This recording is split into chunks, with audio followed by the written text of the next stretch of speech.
Parlons politique, saison 1, épisode 8. Aujourd'hui, une fois n'est pas coutume, je voudrais partir non pas de la personne de Jésus, mais de son cousin Jean le Baptiste. À propos des fruits de la conversion, il dit quelque chose qui est intéressant. On a une référence dans Luc chapitre 3, versets 10 à 14. Les foules demandaient à Jean, que nous faut-il donc faire? Il leur répondit, si quelqu'un a 2 tuniques, qu'il partage avec celui qui n'en a pas. Si quelqu'un a de quoi manger, qu'il fasse de même. Les collecteurs d'impôts aussi vinrent se faire baptiser et lui dirent, Maître, que nous faut-il faire? Et il leur dit, n'exigez rien de plus qui ne vous a été fixé. Les militaires lui demandaient, et nous, que nous faut-il faire? Il leur dit, ne faites ni violence, ni tort à personne, et contentez-vous de votre solde. On se retrouve là devant une leçon d'éthique il y a plus de 2000 ans, et surtout, en lisant entre les lignes, une des condamnations les plus anciennes de la corruption. La corruption, on sait tous de quoi il s'agit, et c'est un des mots de nos sociétés et de notre politique. Elle existe dans différents pays, à différents niveaux, et suivant des explications bien différentes. Il y a des explications qui sont de l'ordre culturel, d'autres d'ordre historique, en rapport avec d'anciennes colonisations, en rapport avec la présence ou pas de certaines entreprises internationales qui en usent. On trouve toutes les explications possibles et imaginables et qui diffèrent suivant les pays. Qu'est-ce qu'on réalise en regardant la corruption? Amusez-vous à chercher sur Internet et à faire un parallèle entre le niveau de corruption et la richesse d'un pays. Ce qu'on remarque, de manière générale, plus le pays est pauvre, plus la corruption est importante, plus le pays est riche, moins la corruption est importante, ou vice-versa. Enfin, vice-versa. Ou de manière différente, moins il y a de corruption, plus le pays est riche, et surtout, plus il y a d'égalité sociale. Là, les richesses sont beaucoup mieux réparties dans les pays qui ont le moins de corruption. Donc c'est un phénomène qui est très intéressant et qui nous apprend sur ce que peut être l'évolution de nos différents pays, de nos différentes sociétés. Qu'est-ce qu'on entend, que n'entend pas souvent en France des plaintes du genre « Oh là, nos politiciens sont tous corrompus ». Oui, ça existe.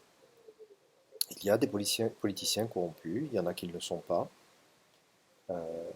C'est difficile de généraliser, il faut voir au cas par cas et c'est une chose qui existe et qu'on ne peut pas oublier.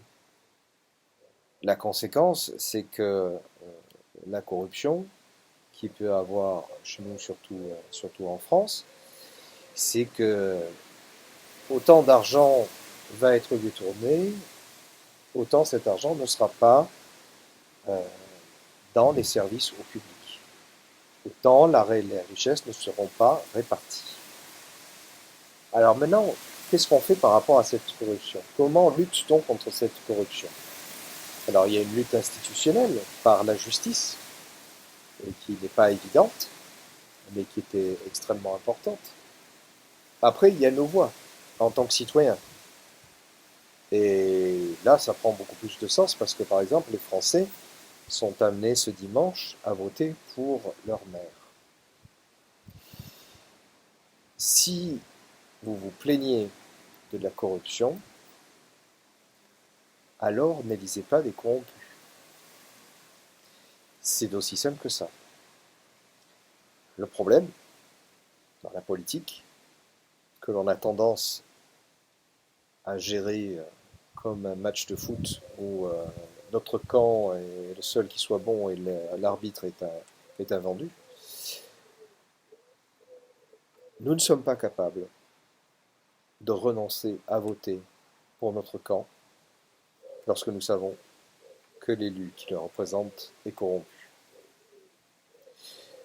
Pour plusieurs raisons, soit parce que Lorsqu'on est dans notre idéologie, on pense toujours que ce sont des accusations fausses de la part du camp adverse, ou soit parce qu'on a cette phrase remarquable qui est de dire: ah ouais, je sais que c'est un corrompu, mais c'est un bon maire. Mais il a fait tellement de choses pour la ville. Elle est excellente, elle nous représente réellement. En faisant cela, vous participez à la corruption. Pourquoi? Parce que vous dites que c'est un bon maire, c'est une bonne maire. Pourquoi? Parce que des choses qui ont été dans votre avantage ont été faites. Donc votre voix a été achetée à quelque part. Vous acceptez que cette personne soit corrompue parce qu'en échange, vous avez de bons services. Ça peut être une, une, une réflexion, une démarche qui est pragmatique. Mais il n'en reste pas moins qu'il y a un manque à gagner pour la communauté, pour le bien public. Et que éthiquement, ce n'est pas acceptable.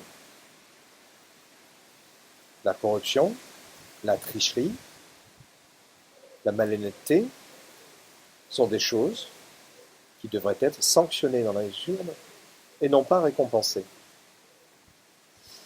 Donc, frères et sœurs dans le Christ, et notamment les compatriotes français, françaises et français qui vont voter ce dimanche, je vais vous poser une question. Pour lutter contre la corruption, pour le bien de notre démocratie, êtes-vous prêts, si c'est le cas échéant, à voter contre votre camp parce que son représentant est corrompu? Êtes-vous prêt à voter, le cas échéant, pour un opposant à vos idées parce que cette personne se comporte dignement, ne triche pas? Êtes-vous prêt, s'il n'y a pas d'autre solution, à quand même aller voter, mais poser un bulletin blanc pour lutter contre la corruption? Je vous laisse seul juge, mais votez.